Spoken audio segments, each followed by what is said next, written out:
Greetings, people. Greetings. Welcome back to my channel. This video give thanks to Candice Owens. She made me go do some research into this masonry because she mentioned say Jamaica a lot of empires. The overthrow of a lot of empires been organized in Jamaica. I remember as a little youth, there my parents' place and me a hear grandfather I say, hear Maxwell I say, oh, Jamaica control the sea, while England and America control the air. I never really understand it. And that is something I pay much mind to. As the coyote, thinking about 10 at the time. Him dead when me 11. But now me hear Candice Owens say a thing. I may up, go dig from about Tuesday. Me been a dig and a dig.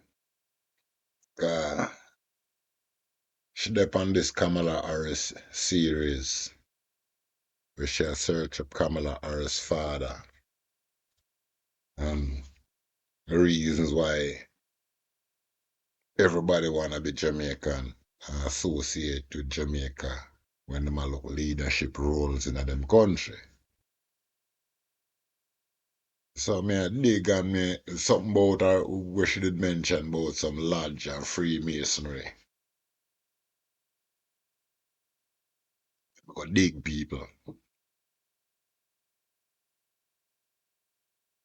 And me a find out say when the English come to Jamaica, free 1665, it was already there. So with all of these things, people, we know further information out there, cause references there as to more things. What them I say, it established 1739. Where she would cast me for start a search and me start see some things where she possibly can write with, cause one reporter me will find I say it was there when the British arrived. Well established. But what she did say, the oldest Grand Lodge cathedral there in Jamaica was still active. And me I be like, me everybody a talk about this Freemasonry. I made them a talk about some things where never replicated. Called Flatbridge. If the British bring that technology to Jamaica, why them couldn't improve upon it? That's one I question them. Always ask why them have never been able to improve upon that bridge. If it was for them technology. All right. When I look into it, I realize for true the amount of secret organizations and the amount of militancy we in them large thing there and the amount of secrecy where them go on with. Till now, me all start wonder about them Maroons. People, after doing some research, some of the ones where I'll make you listen to two in particular. One verse by Ranston and the next one by Akeef himself, an experienced lodgeman. Tell us some of the history of the Grand Lodges in Jamaica. And how it affect the rest of the world and between England, Ireland, and Scotland. EC, IC, and SC. And they have all a South Carolina branch. And of all lodges in the world. For sure say Jamaica Lodge, one of the lodge of Jamaica, are the oldest, are the mother, or the founder. Cause these English-speaking authoritarian people not gonna give little Jamaica nothing named mother. The Mother Lodge. The Mother Lodge. There, Jamaica.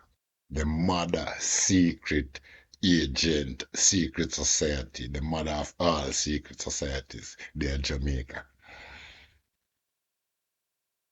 And it did involve how much members are George Washington, the first president of the United States, was a member. So with that, when Candace Owens say empire's been overthrown, you can know say the Americans, cause in a one I read when I read, one regiment, there are people from Jamaica were involved in a something going on in New York. So, she helped educate me today. People wanna listen with me. I'll make you listen with me. Jackie Ranston's latest venture into Jamaican culture, Masonic Jamaica and the Cayman Islands Volume 1, brings to light the individuals who transformed the island in many ways, and in the process, Ranston makes the history of the Freemasons in Jamaica fascinating for all readers. Commissioned by Walter Scott on behalf of their association to celebrate both the 300th anniversary in England of the formation of the First Grand Lodge and the 275th anniversary of the appointment of the first Provincial Grand Master for Jamaica, Ranston was given a free hand to investigate the Freemasons, defined as members of an international order established for help and fellowship between members, which holds secret ceremonies. The foreword says, the district, in deciding on its major project in celebrating these two important milestones, was not unmindful of the following words of Marcus Mosier Garvey, a national hero of Jamaica: a people without the knowledge of their past history, origin and culture is like unto a tree without roots. The Freemasons originated as stonemasons who constructed medieval cathedrals in Europe and gave the tools of their craft the symbolism of the brotherhood, to which even royalty belonged. Brother de Cordova, one of the founders of the Gleaner, in 1874, noted the obligations laid on Masons. All religion of a denominational character is strictly forbidden, equally with political matters, so that men of all creeds, but who shall believe in the supreme Jehovah, and men of all shades of politics, shall be enabled to meet on the broad platform of the craft as one. While the Book of Constitutions, published, 1723, stated that Masonic candidates had to be good and true men, freeborn and of a mature and discreet age, no bondmen, no women, no immoral or scandalous men, but of good report. After emancipation, the words freeman were substituted for freeborn so that from 1847, former slaves could become Freemasons. Past District Grand Master Afif Lazarus, versed in Masonic law, was, fortunately, also familiar with Ranston's success as author of Behind the Scenes at King's House, Belisario Sketches of Character, The Lindo Legacy, They Call Me Teacher, The Life and Times of Sir Howard Cooke, and more. Given the commission, Ranston enlisted her husband, Dennis, to design the book. The third-degree working tools of a master mason, photographed from a stained glass window in the Kingston Parish Church, creates a splendid book cover and highlights the installation of a Masonic corner in 1891 to honor Brother Dr. Robert Hamilton, without doubt the most learned and distinguished Freemason in Jamaica, whose life comprises an entire chapter. African heritage. My own education in Jamaican culture is oriented to our African heritage, but never have I gained a greater perspective on what life among the merchant and governing peoples was like than through the individual histories provided in this book. Those who might wish to leave their estates or money to black or colored family were forced to use subterfuge when thwarted by other planters. Ranston mentions the story of a mason's wife shunned for allegedly sleeping with black men. The husband is granted a divorce, only to have the Privy Council overturn it with instructions that the local assembly must never again make such a ruling. Ranston's marvelous selection of vocabulary and well-researched quotes make the book read like a celebrity diary. She notes that Jamaica served as an arms depot for the revolutionary forces when two Kingston Freemasons, Wellwood and Maxwell Hislop, financed the campaigns of Simón Bolívar, the liberator, to whom 6 Latin American republics owe their independence. Bolívar himself was a Mason, enjoying contacts with brethren in Spain, England, France, and Venezuela until after gaining power in Venezuela, he prohibited all secret societies in 1828 and included the Freemasons. Not a secret society. Dennis Lalla, chairman of the Freemasons Association Jamaica, notes, "The secrecy thing is a phantom. We are a society that has a few secrets, but we are not a secret society. Quite frankly, the most important secret is the way in which we are known to each other." Then adds, "The Masons do operate in secret. Whatever charity or good deed we do, remains with us. You will never see an ad saying the Freemasons provided an education for 50,000 Jamaicans. What we do because we want to do it rather than because we want publicity." The number of historic figures who were members or brothers is astonishing. They include everyone from Brother George Washington, first President of the USA, to Jamaica's government Brother Thomas Bruce, 7th Lord Elgin, known now for the Elgin marbles in the British Museum. Those who think of Freemasons as being secretive are unaware of when 220 brethren assembled at Freemasons' Hall on Harbour Street and marched in procession to the Tower Street site in full regalia in 1845. Shops closed, and crowds came to watch. Earlier, in 1796, the cornerstone of the close harbour at Montego Bay was laid Masonically, with a procession of boats dropping a consecrated stone in the creation of the port's breakwater. A church service, banquet, and donations for the poor followed the event. The story of Brother Robert Osborne and Brother Edward Jordan, both coloured Masons who worked on behalf of emancipation, makes intriguing reading, as does that of Brother Dr. Alexander Fiddes, Doctor to the Poor, whose testimony on behalf of George William Gordon was ignored. Ranston's descriptions of the Morant Bay Rebellion, of the Revolution in Saint Domingue, and of the 10 Years' War are compellingly lucid. Ranston used every source from the Schomburg Center for Research in Black Culture, the New York Public Library, the National Maritime Museum, Greenwich, London, the Library and Museum of Freemasonry, London, the National Portrait Gallery, London, the Royal Botanic Gardens Kew, the National Museum Kingston to private collections belonging to the Sharp family, the Marquis of Sligo, the Facey /Boswell Trust, Jamaica, and more.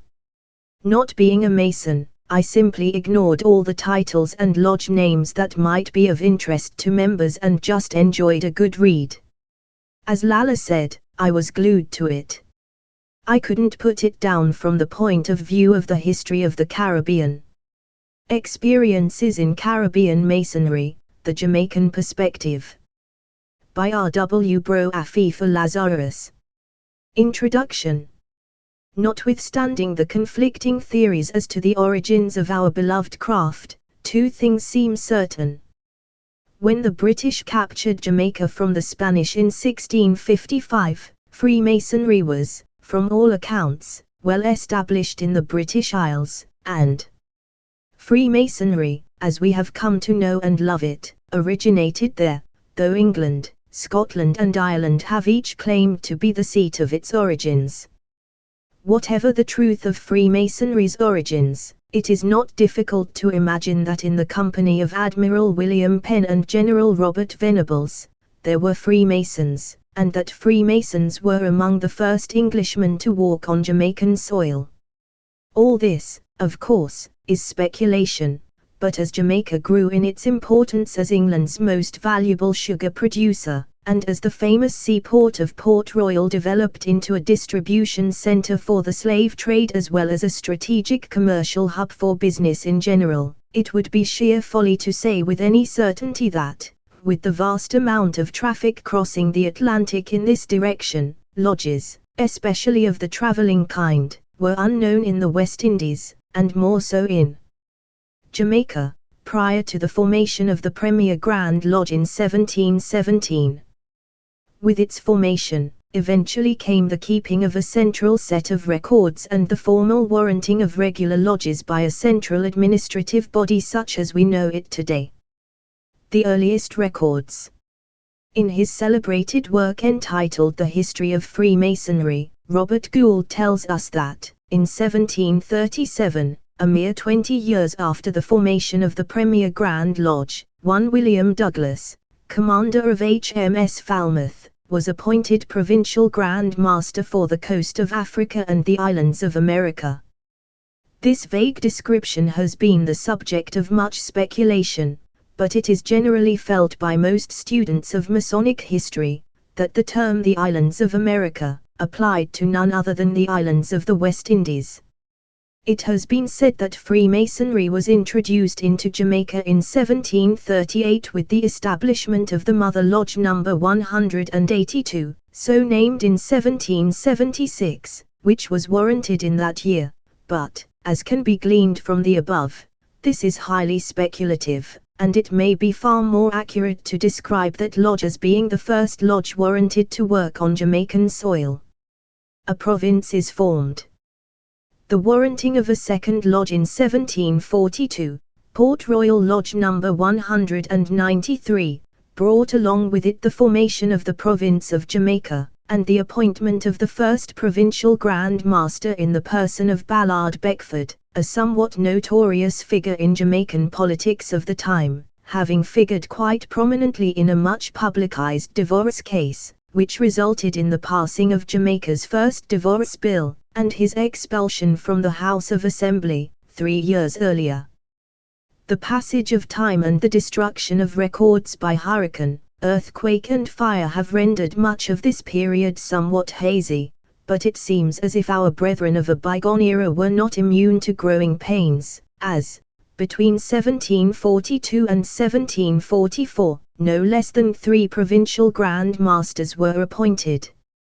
A competing force.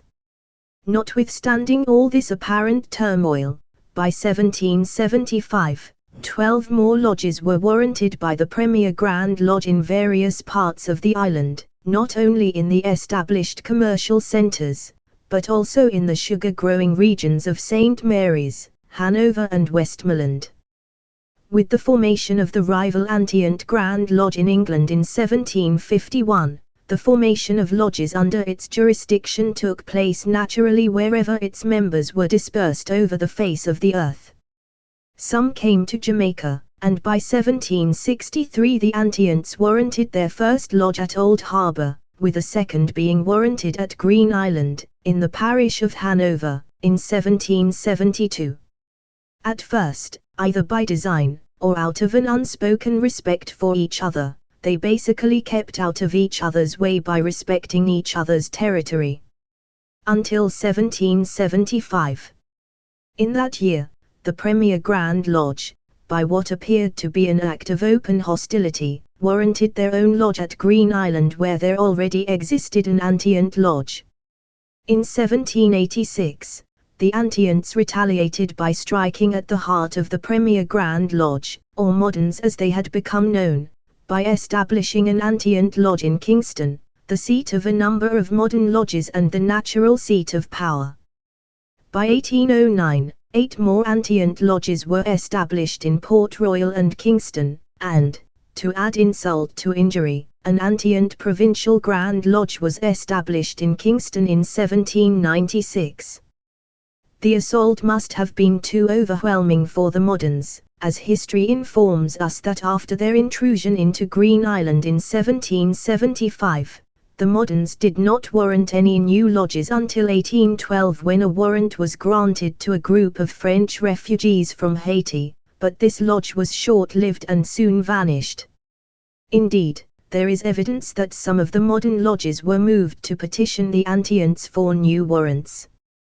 The skirmishing obviously took its toll on both camps, as by the union of the Antients and Moderns in 1813, many of the lodges had ceased to function and so were erased from the register of the newly formed United Grand Lodge. Some survived, however, and 2 of the lodges warranted by the Antients are still in good health today, having worked uninterrupted since their inception. These are the Royal Lodge No. 207, warranted in 1794, and the Friendly Lodge No. 239, consecrated in 1797. Irish Eyes. We have concentrated thus far on the 2 English Grand Lodges and their continuing rivalry, and, without more, the unsuspecting might be led to think that there was no room for anyone else. This, however, was not the case, as the Irish seem to have been looking on from the wings. The officer corps of the military presence in Jamaica was, as would be expected, manned by the British, and some of these men arrived with travelling warrants in tow, issued by the Grand Lodge of Ireland. History does not inform us as to what part they played in the Masonic politics of the day, but as the Antient Grand Lodge had its roots in Irish Freemasonry, it would not be too far-fetched to assume that they had some fraternal relationship with the Antient Lodges in Jamaica and, conversely, were probably not too welcome at the assemblies of the Moderns. Of interest is the fact that the Royal Lodge No. 207 previously mentioned, started life as an Irish lodge, numbered 699, in 1789, and subsequently applied for English citizenship under the banner of the Antients in 1794 after just 5 years of existence. The reasons for the change in allegiance are unclear, but the writer has put forward a theory which was set out at length in a paper appearing in AQC, Volume 101, 1988, entitled "What Inducement Have You to Leave?" The lodge still uses the Irish trowel as the jewel of the IPM, and the arm and trowel, a symbol of Irish Freemasonry, adorn its banner.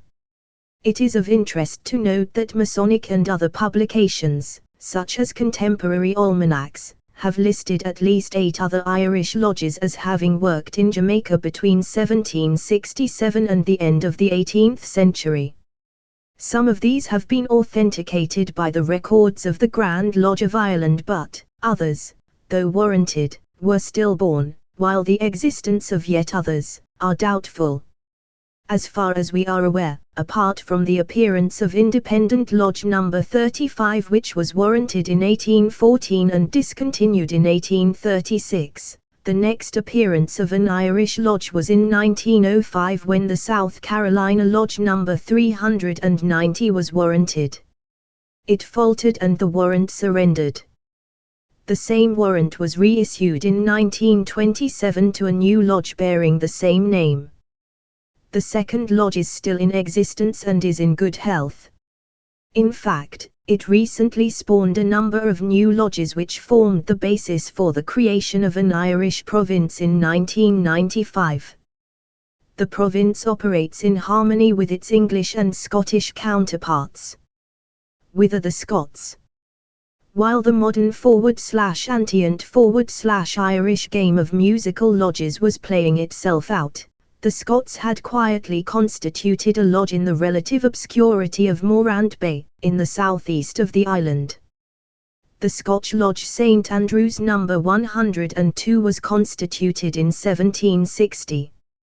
By 1770, the lodge had no less than 65 members, a large membership even by today's standards.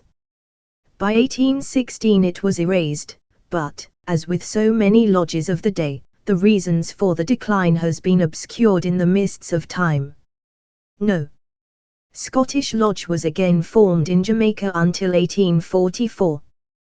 The Glenlyon Lodge, formerly number 417, but now number 346, was warranted in 1845 and is still in existence, but its beginnings were somewhat rocky as it was dormant from 1861 to 1868. After the Union. At the beginning of the 19th century, communications across the Atlantic were, understandably difficult, and it took months, and even years in some instances, for messages to be received and understood.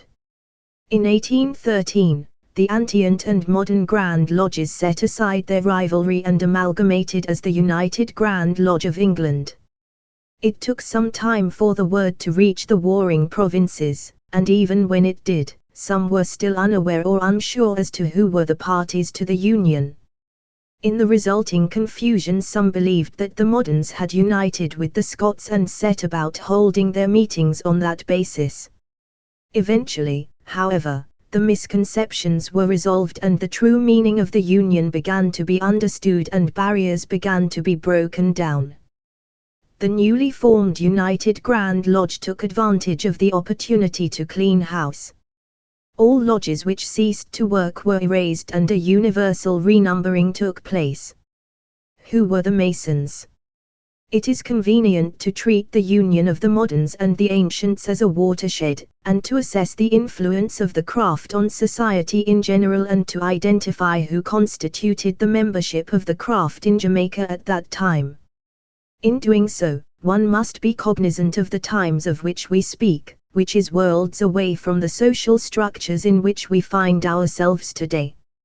It has already been established that Jamaica was becoming a most valuable British colony, and by 1813 it was at the height of its dominance.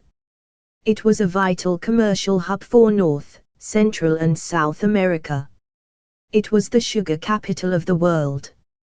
Its commercial importance had spawned a wealthy and influential business class, and outside of the center of commercial activity, the plantocracy, many with direct family and business ties to England, held sway. Slavery, it must be remembered, was not yet abolished, but, in Jamaica, Jews were provided with freedoms not yet enjoyed by them in Europe and so were attracted to the colony. Indeed, many of the most influential Jewish families of modern Jamaica are able to trace the arrival of their forefathers to this period in history, and the history books record that their contribution to the craft and its leadership in their adopted home has been most significant. The Masonic membership, then, was made up of the business class, including the Jews, Ashkenazi as well as Sephardic, who had fled persecution in Portugal and other parts of Europe, such as Myers, Delgado, de Cordova, of the Gleaner fame, Belisario, Jacobs, Morales, and, somewhat later, Aschenheim, the plantocracy, the professionals and, to a lesser extent, the mulattoes. The Freemasonry of the day was, undoubtedly, a predominantly white, upper-middle-class fraternity in the halls of which resided a great deal of power. It is, therefore, not surprising that many of the names which emerge from the surviving Masonic records of the time, are synonymous with names found in the leading business, professional, political and social records of the era. The influence of Jamaican Freemasonry. The predominance of Jamaica as a commercial center, quite naturally, overflowed into the field of Freemasonry. Contrary to what obtains today, there existed a healthy and significant trading relationship with South and Central America, and, in particular with what is now known as the Republic of Colombia. This was the time of the Revolutionary Wars and of high anti-Freemasonry sentiment disseminated by the Roman Catholic Church and, as a result, Freemasonry was viewed with some amount of suspicion by the authorities for political as well as religious reasons. Many governments of the day saw Freemasonic lodges as meeting places for free thinkers and dissenters, and, therefore, as centers of revolt. For fear of political persecution, some lodges had to meet under the guise of educational organization offering lessons in Spanish and English. There being no Grand Lodge existing in Colombia at the time, some sought warrants from the Provincial Grand Lodge of Jamaica, which was permissible at that time, and history records that warrants were duly granted by Jamaica to no less than 4 such lodges and that those warrants existed until the formation of a Grand Lodge in Colombia in 1824 when the lodges concerned came under the jurisdiction of that body. Any serious paper touching and concerning the influence of Jamaican Freemasonry cannot be complete without mentioning the ancient and accepted, or Scottish in North America, Rite or Rose Croix, which is reputed to be the fastest growing Masonic system in the United States and which is enjoying increased popularity in English Freemasonry. To our detractors, it is, perhaps, the most misunderstood of the so-called higher degrees, as its 33 degrees are often quoted as proof positive that the knowledge of a mere 3 degrees by a Master Mason does not really communicate to him the true diabolical and subversive nature of Freemasonry, which is reserved for the few select brethren who achieve this commanding height. Much has been written about the Rose Croix, especially in recent years where scholarly research has unearthed facts not previously known. What is evident is that the facts surrounding the early formation of this order are extremely complex, but that the last half of the 18th century and the first quarter of the 19th century saw the rite as promulgated by Morin and Franklin flourish and become established in Jamaica, from whence arose the Grand Council of Princes Mason at Kingston in Jamaica, which, mainly, through the vehicle of traveling military regiments, spread its influence firmly into North America. Morin died in Jamaica and is buried in the churchyard of the Kingston Parish Church, where his grave can be seen today. The progress of the English craft. We left off at that part of our history which mentions the union of the rival Grand Lodges. A union so important as that between 2 great competing forces could not fail of being generally and severely felt. After the general confusion died down and the brethren eventually got used to the idea that the ancient and moderns were no longer rivals, things settled down considerably and private lodges continued to thrive. Indeed, during the provincial Grand Mastership of Sir Michael Benjamin Clare, 1814 to 1832, 9 new lodges were warranted in the 10-year period between 1816 and 1826. Then came the drought. Clare left for England in 1831, a new provincial Grand Lodge under the Grand Lodge of Scotland, the previous attempt by the sole Scottish lodge having fizzled out in 1795, was established in 1843 when William P. G. Burton was named Provincial Grand Master. The United Grand Lodge of England failed forward/refused to appoint a successor to Clare, thus leaving the province without any real leadership. The Scots began to take up the slack by warranting new lodges, and the English brethren, not being totally enamored with the situation, were in virtual revolt. Many letters were written beseeching England to act, but to no avail. Now, some of the brethren, having been pushed by frustration into becoming a clamorous and turbulent people, then broke out into open revolt, and threats of a defection en bloc to the Scottish camp were heard. At long last, their prayers, both to the Almighty as well as to Grand Lodge, were heard, and Dr. Robert Hamilton was appointed as Provincial Grand Master in 1858. Presumably, this should have solved the problem. This, however, was not immediately to be so. The lodges in the north and west of the island were not in support of Dr. Hamilton's appointment, so they remained directly under the rule of Grand Lodge, and Dr. Hamilton was formally appointed Provincial Grand Master of the province of East Jamaica, as is evidenced by the jewels of office worn by many of the District Grand Lodge officers to this day. Fortunately, this impasse did not last. All overseas English provinces were redesignated as districts in 1865, and by 1880, the District Grand Lodge of East Jamaica had assumed jurisdiction over all the lodges in the island, thus becoming the District Grand Lodge of Jamaica until 1992, when it became the District Grand Lodge of Jamaica and the Cayman Islands. In addition to the curiosity of the words East Jamaica still represented on some of the district's jewels, space had to be found in the district's numbering system for the Friendly Lodge 383 in Montego Bay, being one of those lodges which objected to Dr. Hamilton. That lodge now bears district number 3am, as number 4 had already been given away to another lodge. Under the guiding hands of a long line of distinguished district grand masters, the incumbent has yet to be judged. The District Grand Lodge, once again, settled into a harmonious relationship with its Grand Lodge, with the lodges under its jurisdiction, and with the Scottish District and Irish Province, as they work together in harmony for the good of the craft in Jamaica. Of passing interest during this period is the appointment of Bro. John Pringle, later Sir John Pringle, as District Grand Master in 1909, while still a Master Mason and Senior Warden of Friendly Lodge 239. He was not installed as a Master until the following year, which I think is some sort of a record. I have not heard of a similar appointment, but I shall stand corrected if any other brother has. Jamaican Freemasonry today. Jamaican Freemasonry today is truly a tapestry of great value, woven from men of all colors, creeds, political persuasions and social backgrounds.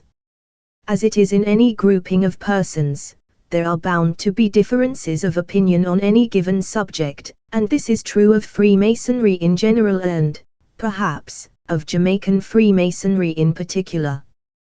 Throughout the district in general, and in my own mother lodge in particular, I have the privilege of associating and sitting in harmony with Arab and Jew, Muslim and Hindu, Roman Catholic and Protestant, black and white, members of all three local political parties, and those who do not necessarily fall squarely into any one or other of those categories. And so it should be. I am proud to call each of them brother, and I find comfort in their presence. I am sure that this is true of anywhere that Freemasons meet in pursuit of the principles of brotherly love, relief and truth. I clearly remember, with pride, sitting in lodge and witnessing a double initiation where the two candidates were the Minister of Information and the Shadow Minister from the opposition, both in a similar state of distress and each taking their obligation, side by side, on the same vow. I am proud to say that, as members of the same lodge, they are both active and work with that harmony which should at all times characterize Freemasons, notwithstanding their differences on the political front. In the craft itself, the three constitutions, English, Irish and Scottish, are so intertwined, that many brethren belong to all three constitutions, and, indeed, there are brethren who hold grand rank in all three. The Jamaica Masonic Benevolence Association, which is 117 years old, is administered by representatives of all three constitutions, and the District Grand Masters, EC and SC, and the Provincial Grand Master, IC, take turns at presiding over that body, each sitting as president for a 2-year period. So closely do the constitutions work together, that it is quite the practice for all three to be represented at all installation ceremonies. That might be seen as par for the course in the Caribbean, but when one realizes that the English district boasts 23 lodges, 2 of which are situated in the Cayman Islands, the Scottish 16 and the Irish province 6, making a total of 45 lodges in all, this makes for a fair-sized district indeed, and we have not yet considered the Royal Arch, of which I have responsibility for 12 chapters, one of which is situated in the Cayman Islands, the Mark and all the other orders of which most of us are very active members. Yes, Freemasonry under all three constitutions is alive and well in Jamaica, and continues to grow. As a result, the English district has found the need to establish a secretariat in Kingston, which is presently manned on a full-time basis by the Assistant District Grand Secretary, who has the help of a typist. It has been said that one could find a Masonic meeting to go to for 6 nights of the week, and, at each of which, one would be sure to have his fill of food and drink at the after proceedings. I have not tried it, but I have no doubt there is much validity in this statement. That is not to say that we do not have our troubles and difficulties, of those there are aplenty, but we try to approach them with the support of the 4 cardinal virtues as so amply illustrated to us in our ritual, namely, prudence, temperance, fortitude and justice. So people, you hear them say? You have to approach things with fortitude.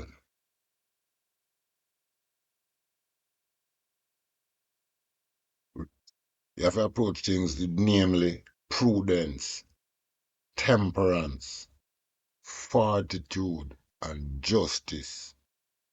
Right? So we look upon, it say, most of the people them in these lodges, our leaders are merchant class people them. Mm? And serve people who serve police, military, them organization there. Right? Now in a Jamaica today, which one of them man that we see? We saw images of them in some Grand Lodge meeting. And not many of those people that we see in those meetings are without scandalous reputations. And it does say, when them select them members, you have to be of upstanding character without scandalous reputation. So, I wonder about the leaders. We don't necessarily just talk about the Prime Minister now.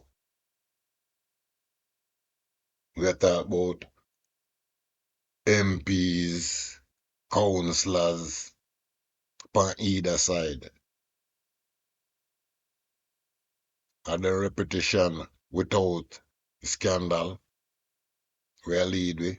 Anyway, people, we have many more information on lodges to continue with people. And that's just a touch on some we're involved. We continue in our next series because we know how time span, attention span go. So, if you learn anything from these people, leave a comment, click a like, and if you know anybody who interested, share out.